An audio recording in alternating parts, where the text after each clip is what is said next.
much, Lynn. I guess I'm on the air. Wonderful. Well, this is my second time talking here on the radio, and I got to say, like the first time, which was last week, I was kind of nervous, and I still kind of nervous. But anyways, basically, I just want to state that everything that I'm going to be talking about and in the future, I'm gonna try to come from a personal perspective of what my experience is in living the Course in Miracles, learning the Course in Miracles, and my personal experience, which tells you a little bit on where my path is. Everyone is at different places in their path, and so what I might share might be something that I still need to cross on that path, that I'm not there yet, or it might be something that is not understood. That's basically the way I'm observing where everyone is. Everyone is on their own paths. Like I said, some people I don't understand, and some people I think I do. But what I try to do, I just try not to judge it. Accept everyone where they are at on their path, and bless them to know and understand that they are at least giving the best that they can with what they know. So, having said all that, I picked a topic out to talk about today, and that topic is gratitude. Gratitude has been something that has my concept, my understanding, and my experience of gratitude is something that has changed over the course of my lifetime. And I noticed this when I would move into the holy instant. Once I would move into that unity of the Christ consciousness, is what I call it. My experience of it was different than I had thought it was, or what I experienced before. So I thought I'd go through that and bring up some thoughts and questions, and just explore this whole concept of gratitude. At first, I thought everyone should probably just know what gratitude is. Everyone would assume that it's appreciation and thankfulness, and that's what I have always been taught.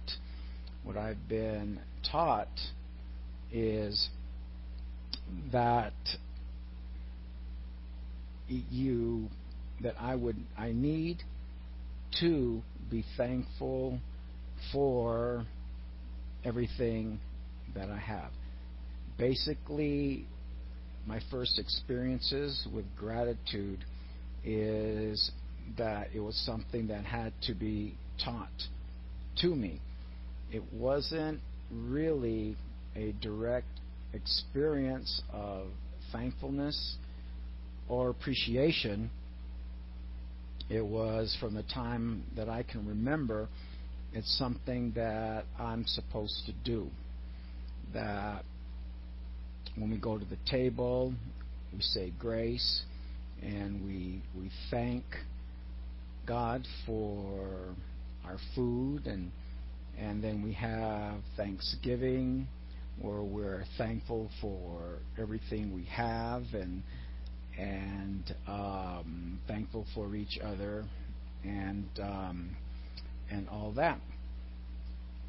And I was also taught that it is polite to be thankful to anyone that participates in something that you're doing.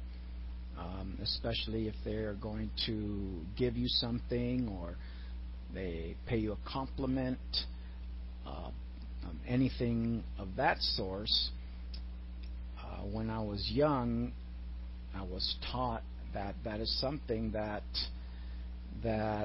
I should do. But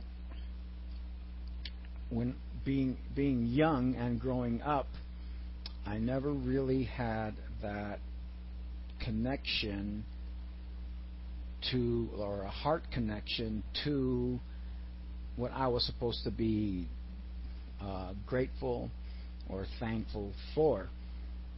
Growing up, it was more or less a learning experience, learning all about life, everything that I need to do to survive, learning how to actually please people, learn the ropes, whatever I had to do to survive.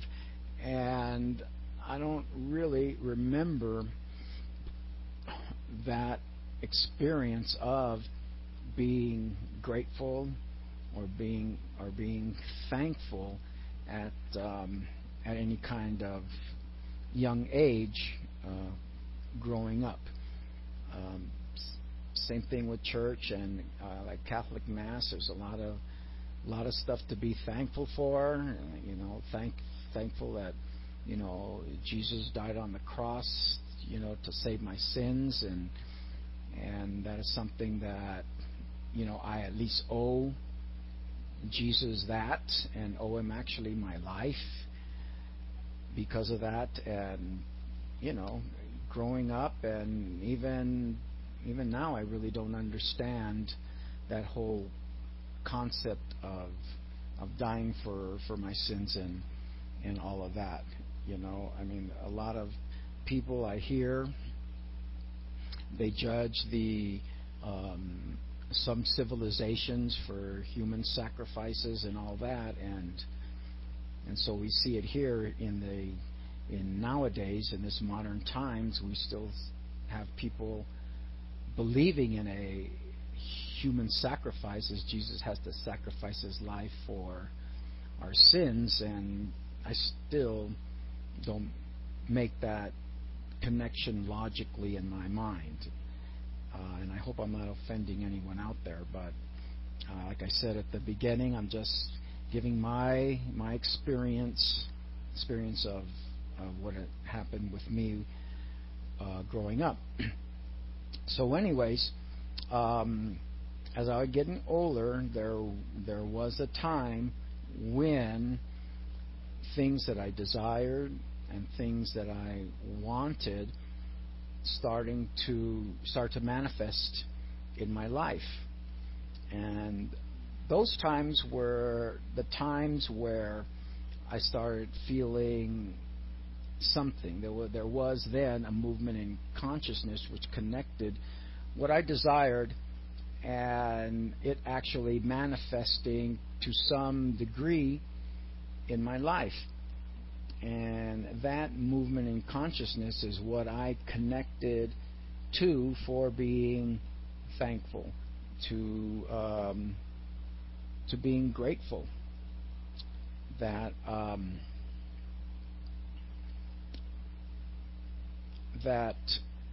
when things that I believe that I wanted, things that I valued, would manifest in my life, and I thought that that feeling was being grateful and being thankful, and which really meant back at the time where I was more like being grateful or thankful for things. It would be like being grateful or thankful for maybe a car, or maybe for a relationship, or maybe some money, or maybe for a job, or that kind of thing, which I would believe would add some kind of value to me. But the experience that I had consciously were things like it's about time this or this happened, or like I got away with something, like I was cheating or getting away with something because I wasn't supposed to have it. And so I had a problem with receiving in my life. And I believe that even it didn't really matter in my life as far as what I received.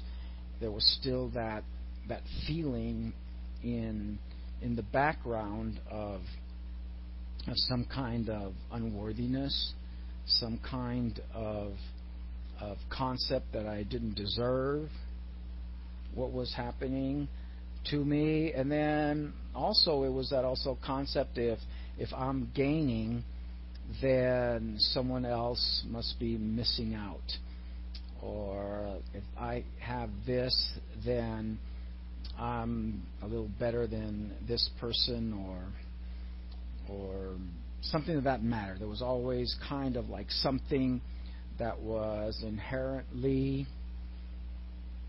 wrong or bad or something uncomfortable about receiving. And so whatever degree of thankfulness or gratitude that I have, it really was always like a mixed kind of bag. And and it was always something that was temporal. It really wasn't anything that was long lasting. As soon as I would get something, then the value of it would wear off. That like a relationship being new was all good, and I thought I was in heaven and all that jazz, and then it turns out to be a temporal thing. And so at one point I was happy and thankful for a new relationship or something else that's new that's coming into my life. But then after a amount of time, then it was something that I wasn't so grateful and thankful for, because at that time it would be serving what my beliefs were at that time, whether it would be to get recognition or add to what I thought was valuable in terms of money, prestige, or whatever the would help best in my survival. Actually, more of the ego's survival. Would anything that was added to that, whatever that sensation, that feeling was of being lucky or fortunate, or maybe not even that, maybe more of unworthiness, then I look back on that and just question the whole fact. Was I really grateful? Was that really truthfully being grateful for things that that I thought would enhance my perceived my perceived needs of my ego? I mean, it's kind of like trying to be grateful for things that really didn't serve my highest good. And actually they were they were perceived to me at the time with whatever I knew and whatever I thought best was me was best for me. And a lot of times it turns out that they really weren't. They really were not in my highest good. The things that came into my life, the things I manifested in my life, the things I thought were going to give me peace or give me value or whatever, those things did not hold up. They were not anything that would be, I don't know, a genuine definition, feeling, and sensation of true gratitude. So and I would say that as I was growing up or through my life, it would my whole self concept, that as it evolved, all of those things would really have something to do, which would really define my experience of gratitude. If even if I was, let's say, down in the dumps or something, maybe something would come into my life, and I would, and maybe it was something really for my highest good, and I wouldn't be grateful for that. And then sometimes where I'm at, it's something little would come into my life, then I would be grateful for that. So where I was at, my self-concept, where I was at a time, would determine the amount of gratitude or my experience of gratitude that I had. And I'm thinking, well, if something like that, if gratitude is a relative thing and not genuine, if it's something that's not you can have all the time, and then really is that really a good definition or a true feeling or true concept of gratitude? And okay, let's see. I've got my notes here. I kind of lost my place here, but also the concept that I also am getting out of this little exploration that I'm having for gratitude, where I'm just thankful for things, ego valued things. Would that actually not be being grateful, but could it really be a rejection of what my spiritual truth is? I would be thankful for a material thing, and I would be thankful for that material thing because that material thing would define me. It would define me in terms of what my value is, what my worth is for me as a person, and would not have a whole lot to do with my spiritual identity as love. And I can pretty much say all my life that was pretty much what any kind of what I would call gratitude in my life. As I'm looking at it right now, I would think that those would be blocks to real gratitude, which looks more and more to me like it's actually a spiritual quality of God.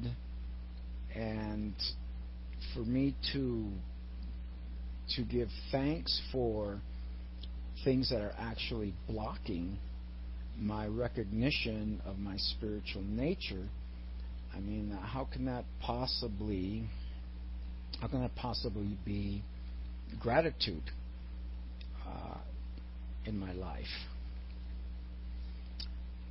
And so, as I'm looking back at in my life and and seeing and all the things that I wanted, that I manifested in my life, there was not a whole lot out there that was pretty much a rejection of my spiritual truth.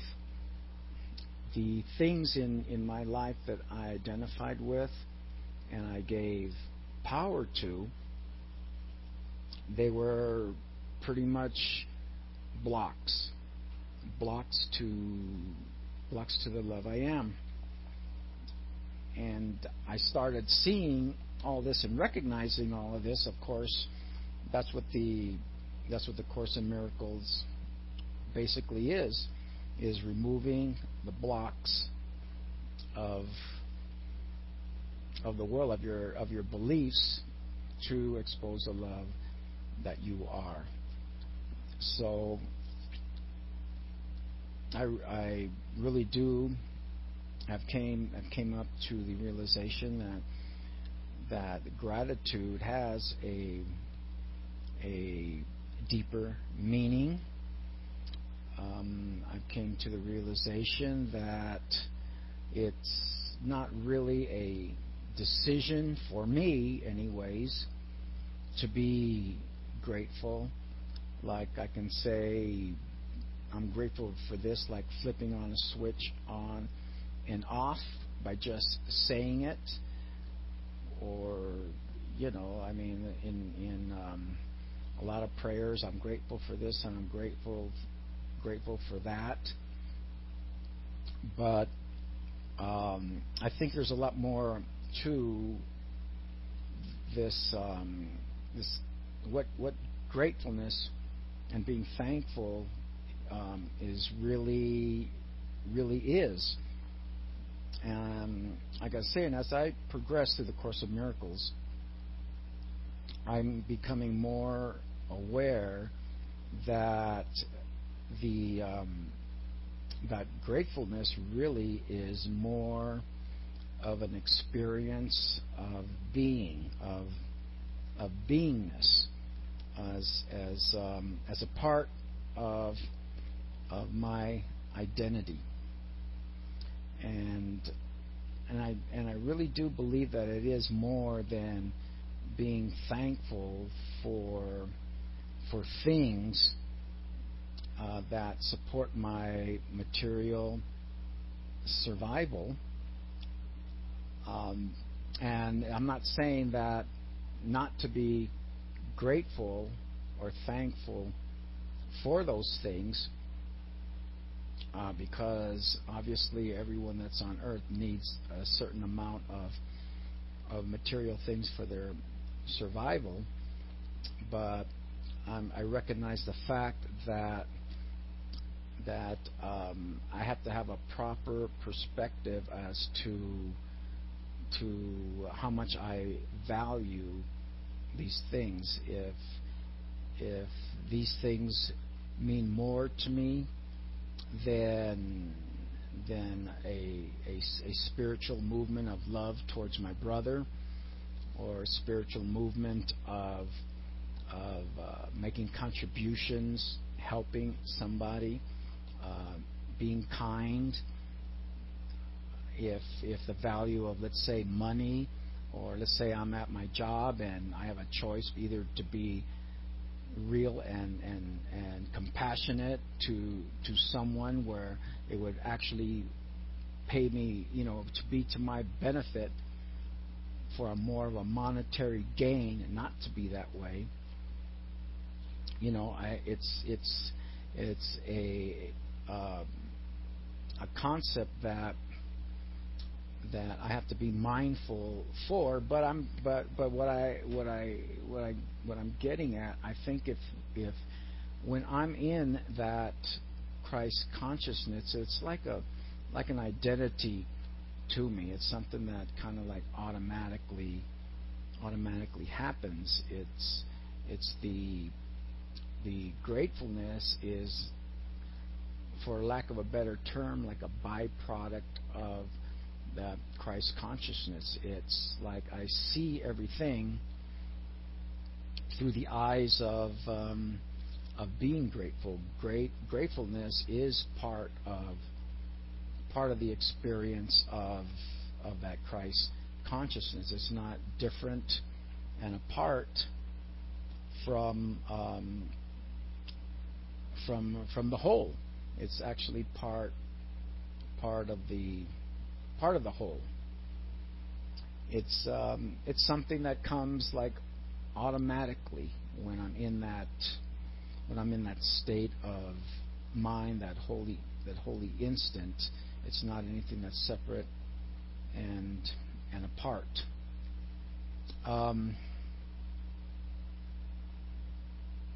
And the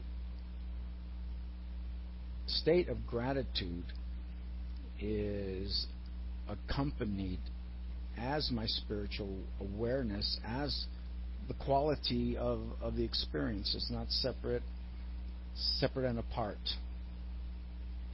from that Christ consciousness that I'm experiencing.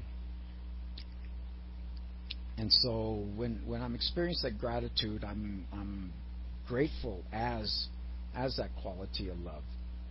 I'm grateful as that quality of happiness. I'm grateful as that quality of peace, and that grateful as that quality of compassion and wisdom.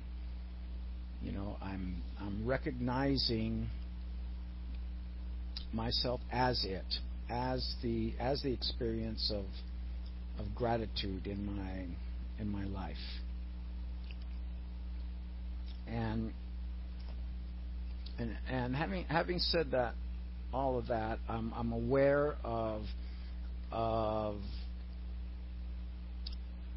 the way I was before, where it was gratitude had put different values, or what I thought was gratitude, would put different values on things, where I could be grateful for $100 and not grateful for $1. I can be grateful for this, let's say this piece of clothing, a shirt, but not grateful for that one. I could be grateful for a raise, in as far as how much money I make, and it would be a comparison that, okay, I'm worth more because I'm making more than my brother who isn't, and I would be gauging how much more value that or how much gratitude supposedly that I would have over the magnitude of what my judgment is of this certain thing. And being in a state of gratitude, I don't see that happening anymore, because it is a state of that Christ consciousness where everything is as one. My experience would be a state of gratitude whether I had $10 to my name or a couple $100 to my name. The Christ consciousness automatically, for just the beingness and extending and projecting the love and the peace that I am, would automatically have that gratitude for whatever quantity of money I had, whatever situation that I was in, and it just goes hand in hand with with Christ consciousness in everything that I'm the way I'm living and everything that I'm doing. And so there is a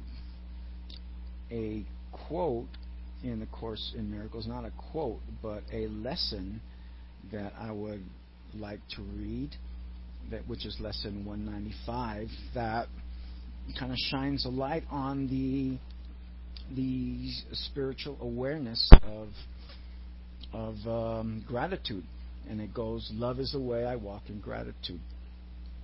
Gratitude is a lesson hard to learn for those who look upon the world amiss." And I think pretty much my talk was pretty much all of that. And it was something that was definitely learned, and it was pretty much being grateful for things because of the value that they would have on my ego. Was definitely not what I see as gratitude now. The most that they can do is see themselves as better off than others, and they try to be content because another seems to suffer more than they. How pitiful and depreciating are such thoughts. For whose has cause for thanks, while others have less cause. And who could suffer less because he sees another suffer more? And this is one of the things that I did realize as putting value on ungratefulness of because I have more, then I can only have more in relation to someone that has less.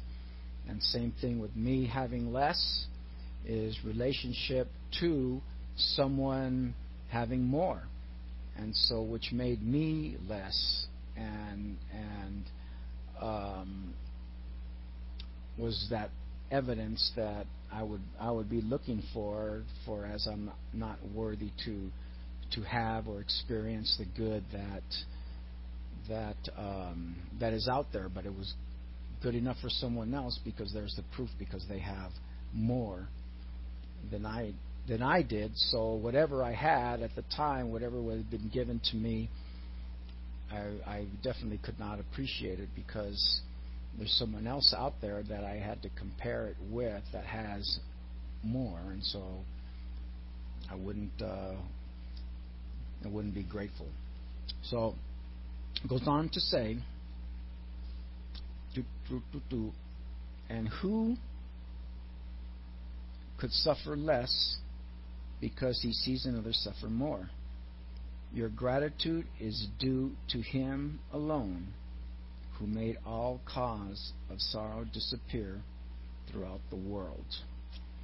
And that to me tells me about the holy instant, the Christ consciousness. In that consciousness, the world disappears. The world judgment disappears. The evaluation of what to be grateful for and what not to be grateful for, all of that disappears into the nothingness that it is. Because in that state of the gratitude, where it says is due to him alone who made all cause of sorrow disappear, that means there is nothing to not be grateful for, because in that state, everything that is real or everything that is, I realize and recognize that all of that has been given to me. All that's real is I have. There's nothing else that I want, nothing else I need, and everything everything out there is good. Everything is out there for my use. It is insane to offer thanks because of suffering. And so after that sentence, I do believe, and I don't know, maybe take exception to that, because there are times when ego has captured my attention, has through the unease has made me think about things and made me go through some pain. But nowadays, what it does, that it leads me up to a different position of awareness.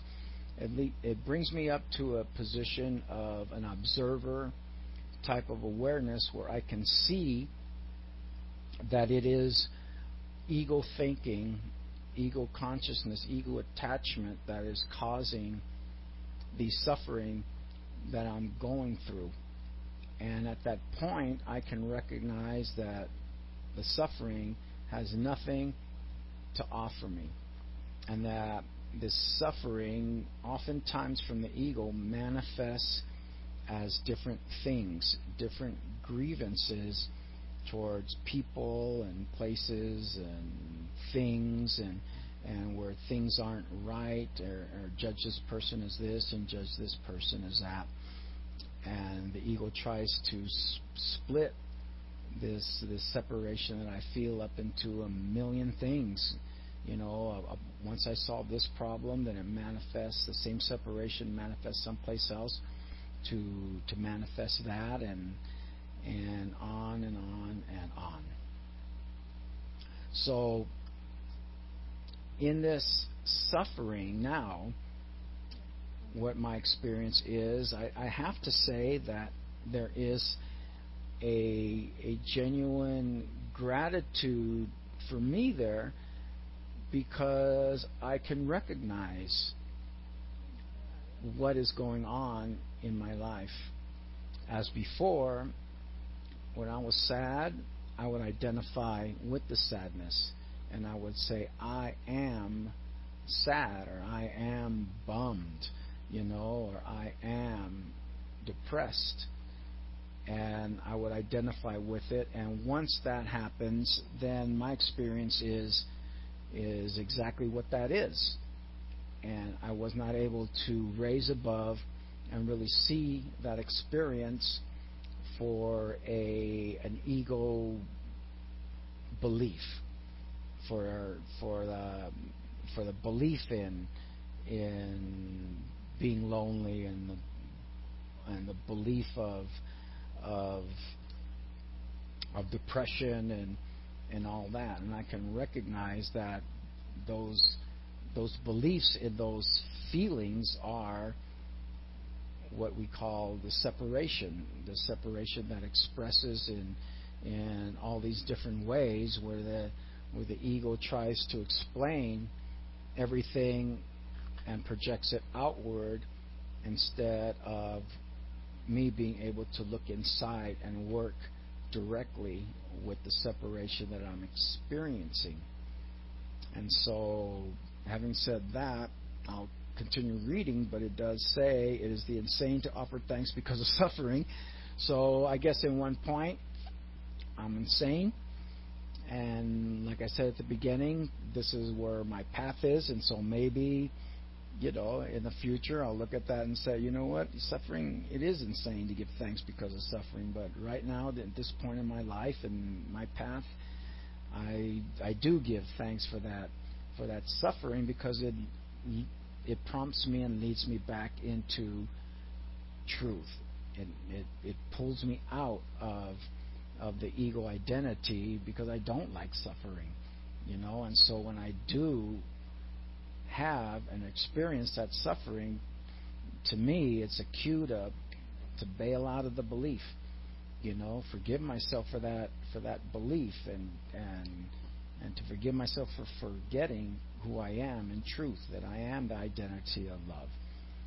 So anyways, as I continue reading, it says, but it is equally insane to fail in gratitude to one who offers you the certain means whereby all pain is healed and suffering replaced with laughter and happiness. And with this sentence, I equate that with the forgiveness for forgetting who I really am. And in that forgiveness, then the suffering is replaced with laughter and with happiness, because then I have a road to get back to who I really am in Christ. Nor could the even partly sane refuse to take the steps which He directs and follow in the way He sets before them, to escape a prison that they thought contained no door to the deliverance they now perceive. And my prison that contained no door was the non-recognition of the holy instant, of the Christ consciousness, was the single identity of the ego perspective. That was totally the prison that contained no door for me. Your brother is your enemy because you see in him the rival for your peace, a plunderer who takes his joy from you and leaves you nothing but a black despair so bitter and relentless that there is no hope remaining. And this is what I had mentioned earlier about the value of less and value of more. If my brother has more than me, then he is my enemy, like it says, and which that enemy, what it does, it brings my perception of myself down. It makes me miserable, depressed, unworthy, and all that good stuff.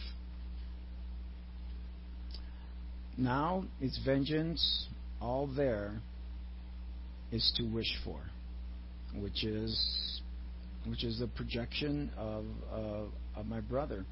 That he is this, he is that, and all the ridicule, all the hate, all the judgment, everything, because he's the cause. Because he has more than me, he's the cause of me being and having less. Now can you but try to bring him down to lie in death with you, as useless as yourself, as little left within his grasping fingers as yours. So that is the constant projection of my hopelessness, that I want to bring him down in my mind as him being this, that, or whatever, and bring him down to that level that I am, so I won't look inside myself and realize that is who I believe that I am. You do not offer God your gratitude because your brother is more slave than you, nor could you sanely be enraged if he seems freer. Love makes no comparisons, and gratitude can only be sincere if it be joined to love. So this is a great couple of sentences, because basically it is telling me that if you are in any kind of fear, then you cannot be truly grateful, because gratitude can only be sincere if it is joined to love. So if I'm grateful for people, places, things, circumstances that are outside of myself, that will feed my ego's perceived needs, whatever movement in consciousness that I am experiencing really is not a sincere expression of gratitude. It is only when I am joined to love, as it, as a recognition of what my spiritual identity is. Like I was saying before, for me it is an automatic experience that can be one and the same as the love and gratitude, love as gratitude, love as peace, or gratitude as peace. We offer thanks to God, our Father, that in us all things will find their freedom, which means to me that the Holy Spirit will reinterpret everything for us in that state of gratitude, as gratitude for everything, because it is inherently in and incorporated into that state of love. It will never be that some are loosed while others still are bound. For who can bargain in the name of love? So in that state, once again, everyone is one. Everyone is equal. All judgment that I see through that Christ consciousness is all spiritual oneness. We're all the same. We all have the same amount of spirituality. I mean, there's one person that doesn't have more spirituality than another inherently in him. We are all the same. We all have that same capacity to create and recognize, all that there is, and everything that is true we already have. Therefore, give thanks, but in sincerity. And let your gratitude make room for all whom will escape with you: the sick, the weak, the needy, and afraid, and those who mourn a seeming loss or feel apparent pain, who suffer cold or hunger, who walk the way of hatred and the path of death. All these go with you. Let us not compare ourselves with them, for thus we split them off from our awareness in the unity we share with them, as they must share with us. It is a recognition of our spiritual oneness would be all we would see. We would not see apparent pain. We would not see apparently those who suffer cold or hunger, or who walk the way of hatred and path of death. With spiritual vision, we would see only their truth to spiritually create their life of love, of gratitude, their capacity to create their own lives, their own experience of love, no matter where they are, what they're doing, who they're with. That would, with the spiritual consciousness, I would not recognize any of all of this. We thank our Father for one thing alone: that we are separate from no living thing, and therefore one with Him. And we rejoice that no exceptions ever can be made which would reduce our wholeness, nor impair or change our function to complete the one who is Himself completion. We give thanks for every living thing, for otherwise we offer thanks for nothing. if we fail to recognize the gifts of God to us. To me, this says either you're in the Christ consciousness, which is the state of gratitude, or we're not in Christ consciousness, which means otherwise we offer thanks for nothing, because all the material is nothing, is meaningless. So it's giving thanks for ego association of things is giving thanks for nothing, because none of it is real. Everything is real is love. Everything real is of God. And everything that's real, God has given us already. Then let our brothers lean their tired heads against our shoulders as they rest a while. We offer thanks for them. For if we can direct them to the peace that we would find, the way is open at last to us. An ancient door is swinging free again. A long-forgotten world re-echoes in our memory and gathers clarity as we are willing once again to hear. It is our example, our light, that we offer our brothers, to give them that opening door, that swinging again, that long forgotten world re-echoes in the memory that is always there and just waiting to be recognized. And we can be that light by just sharing ourselves with our brothers. Walk then in gratitude the way of love. For hatred is forgotten when we lay comparisons aside. What more remains as obstacles to peace? The fear of God is now undone at last, and we forgive without comparing.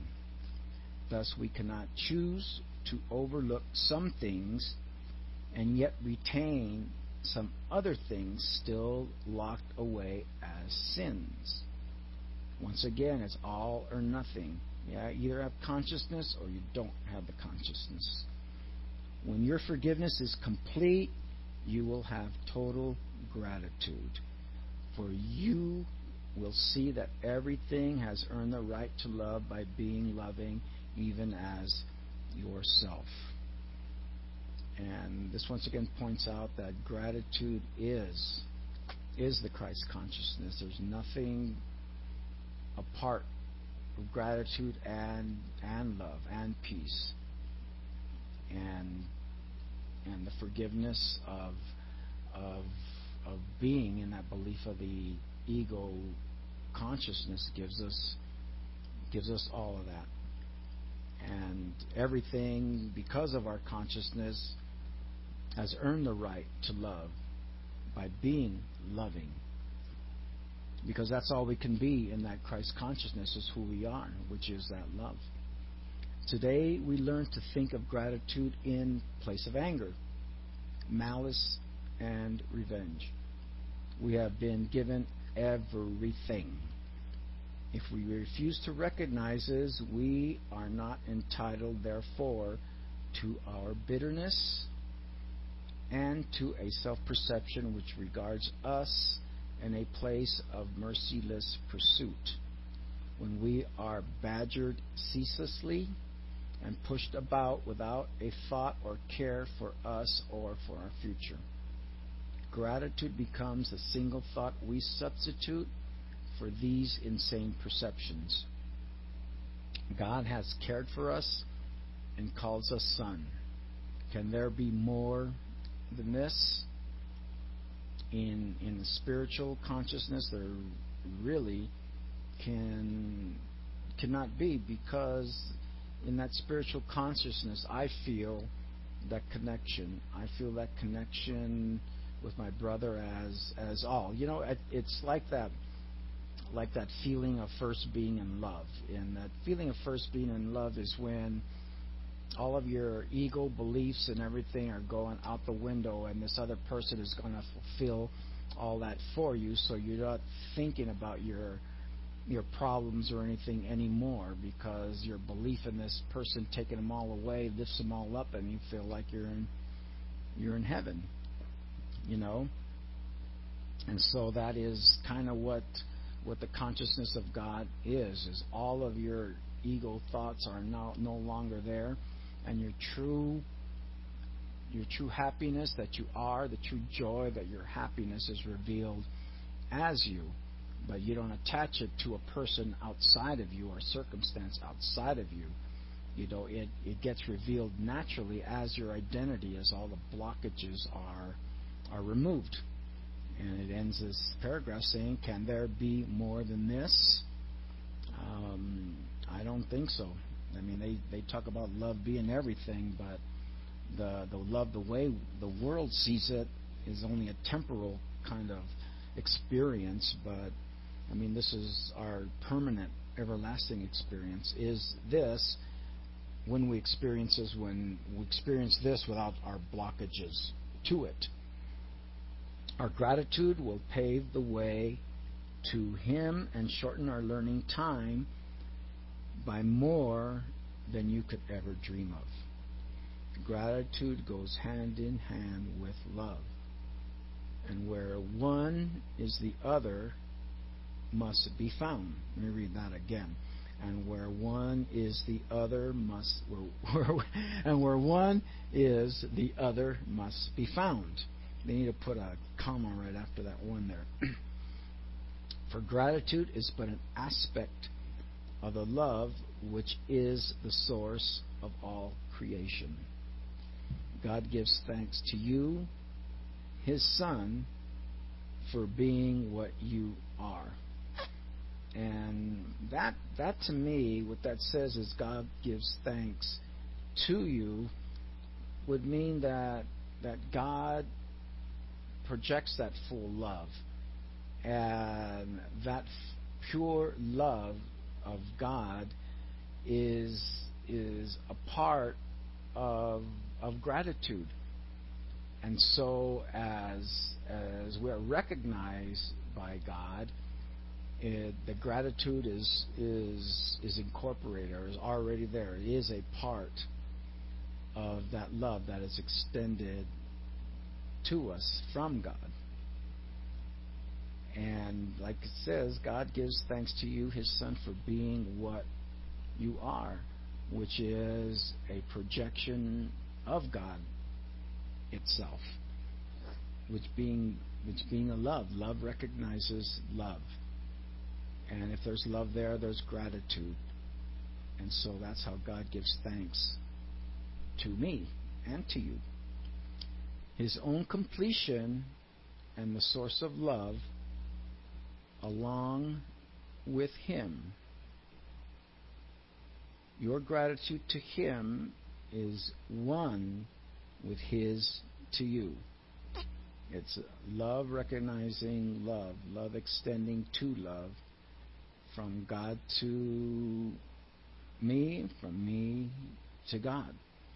It's all one. One consciousness, one awareness. For love can walk no road except the way of gratitude, and thus we go who walk the way to God. So basically, the last sentences or whatever really kind of nails down what my whole realization of gratitude is, as I am at this point in the Course in Miracles, that the gratitude is one and the same as a consciousness of the Christ, of God, that is really the only true gratitude that there is. And it only comes through that consciousness of God that we can experience that gratitude of who we are. So I want to thank everyone out there for listening to me. I hope some people got something out of it, and out of my experience of growing into gratitude. And I will hand the mic back over to Lynn. Oh, it didn't go off.